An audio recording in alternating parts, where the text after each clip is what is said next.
Hello friends and dear student, एक बार फिर से आपका बहुत बहुत स्वागत है। तो आज की इस वीडियो में हम लोग पढ़ने वाले हैं फार्माकोथेरापेटिक का जो चैप्टर नंबर 5 है, सेंट्रल नर्वस सिस्टम डिसऑर्डर। उसका एक टॉपिक है पार्किंसंस डिसीज़। क्या है? Parkinson's disease.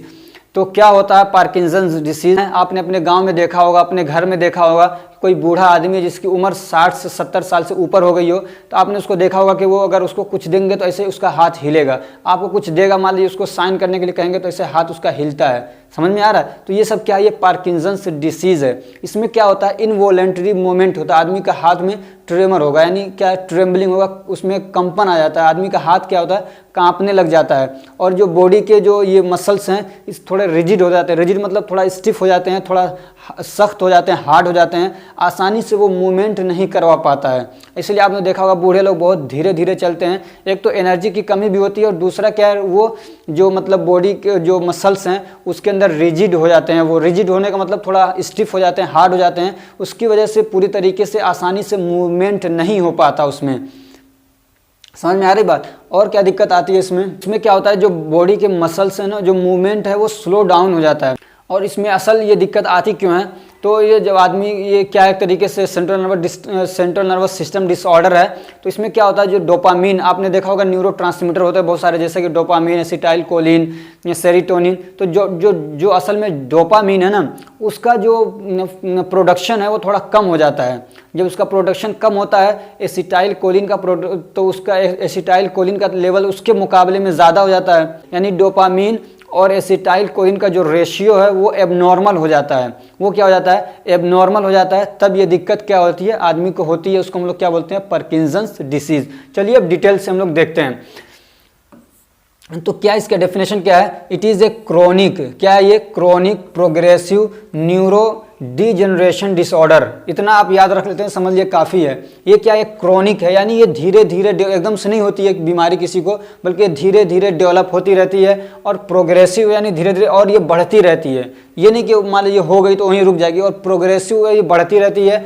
और ये क्या है? न्यूरो डीजनरेशन डिसऑर्डर है। क्या है? Neuro degeneration disorder. यहीं पे समझ लीजिए सब कुछ छुपा हुआ है। न्यूरॉन जो होते हैं हमारे, न्यूरॉन, ठीक है, उसके अंदर क्या होता है? न्यूरो ट्रांसमीटर्स होते हैं। समझ लिए कि केमिकल होते हैं एक तरीके के, वो ट्रांसफर होते रहते हैं। वो एक न्यूरॉन से दूसरे न्यूरॉन में जाते हैं, दूसरे न्यूरॉन से तीसरे न्यूरॉन में जाते हैं और अपना फंक्शन फिर अपना वो शो करवाते हैं। ठीक, तो अब ये जो न्यूरो ट्रांसमीटर है, डोपामीन है, वो क्या होता है? उसका जनरेशन यानी उसका फॉर्मेशन, उसका प्रोडक्शन कम हो जाता है। ठीक है, तो वही क्या है? न्यूरो डीजनरेशन डिसऑर्डर है ये।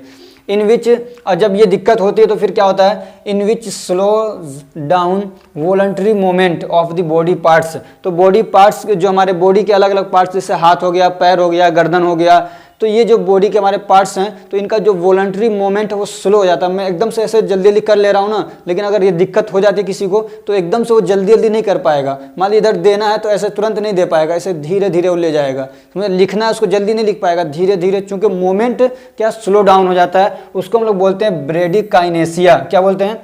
ब्रेडिकाइनेसिया हो जाता है। ठीक है, याद रखिएगा। एक आध नंबर के क्वेश्चन ऐसे यहाँ से पूछ लेता है। तो एक दिक्कत क्या आती है? ब्रेडिकाइनेसिया, यानी जो बॉडी के मूवमेंट हैं वो स्लो हो जाते हैं थोड़ा। ठीक, और क्या होता है? मसल्स टोन भी क्या होता है? इसका बदल जाता है, उसमें रिजिडिटी आ जाती है। रिजिडिटी का मतलब थोड़ा सा वो सख्त हो जाते हैं, आराम से आदमी को मूवमेंट नहीं करने देते हैं। और क्या होता है? ट्रेमर होता है। ट्रेमर या ट्रेम्बलिंग भी कह सकते हैं, एट रेस्ट, यानी आदमी बैठा हुआ है ऐसे ही, तब भी उसके हाथ क्या हिल रहा है। ऐसे मान लीजिए खड़ा है, मैं हाथ ऊपर कर रहा हूँ, ऐसे आदमी करके नहीं रहता। मान लीजिए ऐसे कुछ लिया हुआ है तो उसका हाथ क्या हो रहा है? ऐसे हिल रहे हैं। आपने देखा होगा बहुत सारे बूढ़े लोगों को, आप उनको कुछ देंगे, प्रसाद देने जा रहे हैं, तो हाथ उनका क्या हो रहा है? हिल रहा है। तो ये क्या होता है? इसको बोलते हैं ट्रेमर या ट्रेम्बलिंग या शेकिंग। तो ये जो भी दिक्कत है तो ये इसमें होता है पार्किंसंस डिसीज में। ये इसके क्या सिम्टम्स हैं। अब इसके एटियोलॉजी हम लोग देखते हैं। तो एटियोलॉजी क्या है? The exact cause is unknown. तो जो मेन रीज़न है वो मालूम नहीं है हम लोगों को, ये दिक्कत क्यों आती है। ठीक, लेकिन ये जो फॉलोइंग फैक्टर्स हैं ये रिस्पॉन्सिबल हो सकता है किसके लिए? पीडी के लिए, यानी पार्किंसंस डिसीज के लिए। पीडी शॉर्ट फॉर्म है पार्किंसंस डिसीज। तो उसके लिए रिस्पॉन्सिबल हो सकते हैं क्या? जेनेटिक फैक्टर्स, यानी बाप दादा से चलती आ रही है बीमारी तो बच्चे को भी हो जाती है।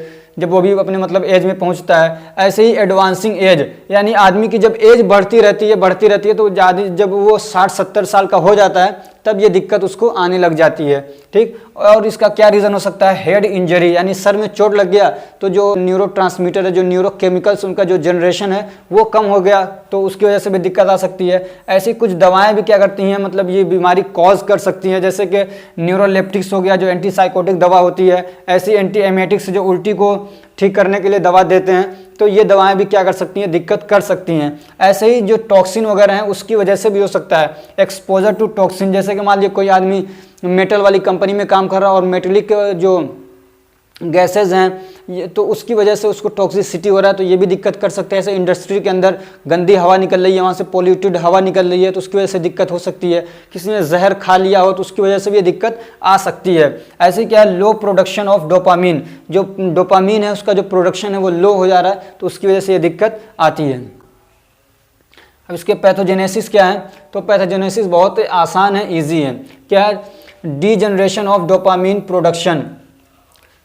अब यहाँ पे आप और बढ़ा सकते हैं, ड्यू टू क्या, ड्यू टू एटियोलॉजिकल फैक्टर। क्या? ड्यू टू एटियोलॉजिकल फैक्टर, यानी जो एटियोलॉजिकल फैक्टर आपने पढ़े हैं उनकी वजह से क्या होता है, degeneration of dopamine production. Degeneration का क्या मतलब है, तो डीजनरेशन का मतलब ये है कि जो उसकी जितना वो अमाउंट में वो होना चाहिए था उतने अमाउंट में नहीं हो रहा है, लो हो गया, डाउन हो गया उसका प्रोडक्शन। समझ में आ रहा है? मान लीजिए कि वो 100 ml क्या है प्रोड्यूस हो रहा था, तो अब वो 50 ml हो रहा है, तो ये हो गया डीजनरेशन, यानी उसका जो प्रोडक्शन है वो लो हो गया, कम हो गया। तो जब वो प्रोडक्शन उसका कम हो जाता है तो फिर क्या होगा, डिफिशियंसी ऑफ डोपामीन, तो डोपामीन की कमी हो जाएगी। अब जब डोपामीन की कमी होती है, the normal balance between dopamine and acetyl choline disturb, तो एसिटाइल कोलिन और डोपामीन के बीच में एक नॉर्मल बैलेंस रहना चाहिए। लेकिन क्या हो रहा है, डोपामीन तो कम हो जा रहा है, एसिटाइल कोलिन बढ़ जा रहा है, तो जो बैलेंस था वो बैलेंस जब बिगड़ जाता है तब ये दिक्कत आती है। फिर क्या होता है, मोटर कंट्रोल अफेक्टेड हो जाता है। मोटर कंट्रोल क्या है, एक होता है सेंसरी न्यूरॉन, एक होता है मोटर न्यूरॉन। सेंसरी न्यूरॉन मतलब हम गर्म चीज़ को छू रहे हैं तो यहाँ से ब्रेन को ये क्या मैसेज लेके जाता है, वहाँ से ब्रेन की तरफ से वापस जो मैसेज लेके आता है उसको बोलते हैं हम लोग मोटर न्यूरॉन, ठीक है। तो मोटर न्यूरॉन क्या होता है, अफेक्टेड हो जाता है। मान लीजिए मुझे हाथ अपना हिलाना है तो ब्रेन से उसको मतलब इम्पल्सेस जो आ रहे हैं तो वो कहाँ से आ रहे हैं, वो मोटर न्यूरॉन के थ्रू आ रहे हैं। तो मोटर न्यूरॉन जो है, मोटर उसी को बोला मोटर कंट्रोल क्या होता है, अफेक्टेड हो जाता है। और जब ये अफेक्टेड होता है तो फिर क्या होता है, ट्रेमर होता है, ठीक। और क्या, रेजिडिटी होती है और ब्रेडिकाइनेसिया हो जाता है। ये तीनों आप पढ़ चुके हैं, तो फिर उसको हम लोग क्या बोलते हैं कि पार्किंसंस डिसीज उसको हो गया है। अब क्लिनिकल मैनिफेस्टेशन क्या है इसका, मूवमेंट उसका स्लो हो जाता है, हाथ पैर धीरे धीरे हिलाएगा, ठीक। और क्या होगा, ट्रेमर या ट्रेम्बलिंग होगा, हाथ में कंपन आ जाएगा, हाथ उसके कांपेंगे, ठीक है। हाथ क्या होते हैं, कांपने लगते हैं, हिलने लगते हैं। ऐसे लो वॉल्यूम ऑफ स्पीच, अब आवाज़ उसकी तेज़ नहीं रहेगी, उसका जो आवाज़ की वॉल्यूम है, जो आवाज़ की इंटेंसिटी है वो क्या होती है, कम हो जाती है। और क्या होगा, ड्रॉपिंग ऑफ सलाइवा, सलाइवा जो सलाइवा होता है मुंह के अंदर, तो वो क्या होता है, टपकने लग जाता है, सलाइवा टपकने लग जाएगा। और क्या हो सकता है, कॉन्स्टिपेशन होता है, टेंडेंसी टू फॉल बैकवर्ड, और ऐसा लगता है उसको कि पीछे की तरफ वो गिर रहा है, ऐसा लगेगा कि पीछे की तरफ गिर रहा है, इसको बोलते हैं टेंडेंसी टू फॉल बैकवर्ड्स, ऐसा लगेगा। टेंडेंसी मतलब ऐसा होता है झुकाव होना पीछे किसी भी तरफ। क्या है, अगर आदमी को झुकाव हो रहा है, लगाव हो रहा है, तो उसको बोलते हैं टेंडेंसी हो रही है उसकी तरफ, ठीक है। तो टेंडेंसी टू फॉल बैकवर्ड, उसको ऐसा लगेगा कि मैं पीछे की तरफ झुक रहा हूँ, गिर रहा हूँ। और क्या होता है, इसमें डिप्रेशन हो जाता है। इसका नॉन फार्माकोलॉजिकल मैनेजमेंट क्या है, तो physiotherapy is beneficial under guidance of an expert exercise trainer. ये इसमें फिजियोथेरेपी काम, दवा कोई खाना वाना इसमें काम नहीं करता है, ठीक है। तो इसमें क्या होता है, फिजियोथेरेपी एक है, यानी बहुत सारे लोग फिजियोथेरेपी करते हैं, यानी आदमी को कुछ एक्सरसाइज करा के उसको थोड़ा सा ठीक करने की कोशिश करते हैं। तो हर आदमी नहीं जानता है, अलग टाइप के उसके ट्रेनर होते हैं जो बताते हैं अलग अलग एक्सरसाइज की, इस बीमारी में आपको ये एक्सरसाइज करना है, इस बीमारी में ये एक्सरसाइज करना है। तो जो फिजियोथेरेपी वाले जो ट्रेनर हैं तो उनसे आदमी क्या है, कॉन्टैक्ट करे, वो कुछ एक्सरसाइज बताएंगे, तो उससे आदमी को क्या है, कुछ रिलीफ, कुछ आराम मिल सकता है। और फार्माकोलॉजिकल मैनेजमेंट क्या है, तो इसमें जो सबसे फेमस दवा वो क्या है, लीवोडोपा। क्या है, लीवोडोपा। क्योंकि डोपामीन की कमी हुई है तो सबसे जो मतलब इफेक्टिव और सबसे ज़्यादा यूज़ होने वाली दवा वो क्या है, लीवोडोपा। ये आप याद कर लीजिएगा, ठीक है। एक एग्जाम्पल तो आपको हर एक में से याद होना चाहिए। तो ये क्या है, ये दवा ऐसी है जैसे आप मुंह में लेके जाएंगे और जब ये ब्रेन तक पहुँचता है तो ये फिर क्या वहाँ डोपामीन बन जाता है, क्या होता है, कन्वर्ट हो जाता है डोपामीन में। इसको बोलते हैं प्रीक्यूसर, क्या बोलते हैं, प्रीक्यूसर दवा है ये, ठीक। तो it converts into dopamine when reach to the brain. जब ये ब्रेन तक पहुंचती है तो ये क्या हो जाती है, डोपामीन में कन्वर्ट हो जाती है। It is the most effective drug for PD, और पार्किंसंस डिसीज के लिए सबसे ज़्यादा इफेक्टिव दवाई ये है। ठीक, दूसरा क्या है, डोपामीन एगोनिस्ट। क्या है, डोपामीन एगोनिस्ट। उसका एग्जाम्पल क्या है, ब्रोमोक्रिप्टिन और रोपिरिनोल। ये दो एग्जाम्पल्स इसके हैं, किसके, डोपामीन एगोनिस्ट के। ये डोपामीन तो नहीं है लेकिन ये डोपामीन की तरफ से काम करते हैं। जैसे कि मान लीजिए ये डोपामीन के रिसेप्टर्स हैं, ठीक, तो इस पर जब डोपामीन आता है तो बाइंड करता है तो ये काम करते हैं। तो ये दवा खाएंगे तो ये डोपामीन तो नहीं है लेकिन उसी की तरह इसका स्ट्रक्चर होता है, उसी की तरह से ये बनाए जाते हैं कि जब वो आएंगे तो ये जो रिसेप्टर है ये समझ ही नहीं पाता है कि ये असल वाला डोपामीन है या कोई नकली है। तो ये समझता है कि असली वाला डोपामीन है तो ये आके इस पे बाइंड कर देता है। जब इस रिसेप्टर पे बाइंड करता है तो जो डोपामीन के बाइंड होने से रिसेप्टर का इफेक्ट होता था वही इफेक्ट शो होने लग जाता है। ठीक है, तो ये दवा क्या करते हैं, धोखा दे देती है जो डोपामीन के रिसेप्टर हैं। ठीक, तो उसके एग्जाम्पल से आप पढ़ चुके हैं। उसके एग्जाम्पल क्या है, ब्रोमोक्रिप्टिन और रोपिरिनोल।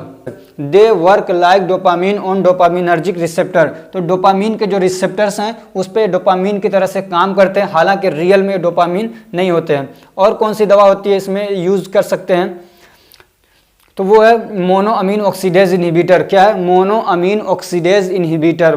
सेलिजिलिन और रेसेग्लिन। क्या है, सेलिजिलिन और रेसेग्लिन। तो ये क्या करते हैं, जैसे कि मान लीजिए डोपामीन थोड़ा बहुत जो भी है वो आ तो रहा है, रिलीज हो रहा है, लेकिन वो अपने रिसेप्टर से बाइंड नहीं कर पा रहा है। क्यों, कि वहाँ पे इंजाइम है मोनोअमीन ऑक्सीडेज। क्या है, मोनोअमीन ऑक्सीडेज इंजाइम है जो डोपामीन को क्या कर रहा है, खा जा रहा है, बीच में डिस्ट्रॉय कर दे रहा है बीच में। तो हम लोग क्या देंगे, मोनोअमीन ऑक्सीडेज इनहिबिटर। तो जो मोनोअमीन यहाँ पे इंजाइम है, मोनोअमीन ऑक्सीडेज जो इंजाइम है, तो ये दवा क्या करेगी, इनहिबिटर, इस इंजाइम को ही क्या है, कैद कर लेगी, इस इंजाइम को ब्लॉक कर देगी, रोक देगी। तो डोपामीन आके क्या पूरी तरीके से इस पे बाइंड कर लेगा। तो वो होता है मोनोअमीन ऑक्सीडेज इनहिबिटर। और कौन सी दवा देते हैं, तो एंटी कोलिनर्जिक ड्रग देते हैं, एंटी कोलिनर्जिक ड्रग्स। इसका एग्जाम्पल क्या है, बेंजट्रोपिन। क्या है, बेंजट्रोपिन और प्रोसाइक्लिडिन। बेंजट्रोपिन और प्रोसाइक्लिडिन। क्या है, प्रोसाइक्लिडिन। तो ये जो दो एग्जाम्पल्स इसके एंटी कोलिनर्जिक ड्रग्स के, ये क्या करते हैं, जो एसिटाइल कोलिन है उसको थोड़ा सा उसके इफेक्ट को क्या करते हैं, कम करते हैं। एसिटाइल कोलिन को रिलीज होने से रोकते हैं। तो किसी हद तक डोपामीन का और एसिटाइल कोलिन का जो बैलेंस बिगड़ रहा था वो क्या होता है, बराबर हो जाता है। तो इस तरीके से एंटी कोलिनर्जिक ड्रग्स क्या करती हैं, काम करती हैं, किसके अंदर, पार्किंसंस डिसीज़ के अंदर। तो ये जो आपका टॉपिक था पीडी, पार्किंसंस डिसीज़, ये कंप्लीट होता है। अगर ये कोशिश आपको अच्छी लग रही है तो वीडियो को लाइक करिए, चैनल को सब्सक्राइब करिए और अपने फ्रेंड्स को भी शेयर करिए ताकि वो भी इससे फ़ायदा उठा सकें। Thank you so much for watching.